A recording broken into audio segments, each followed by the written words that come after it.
काय, जीवनात आल्यानंतर ज्या चांगल्या गोष्टी आहेत त्याचंच अवलंबन करायचं.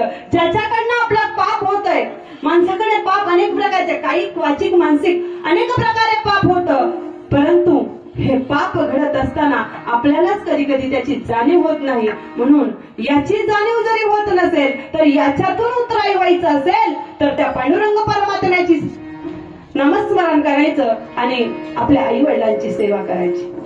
आता आई वडिलांची सेवा करून कुठं पुण्य प्राप्त होतं का? अरे आई वडिलांची सेवा करून जगाचा चालक पांडुरंग परमात्मा आई वडिलांची सेवा पाहून युगे 28 उभा विठू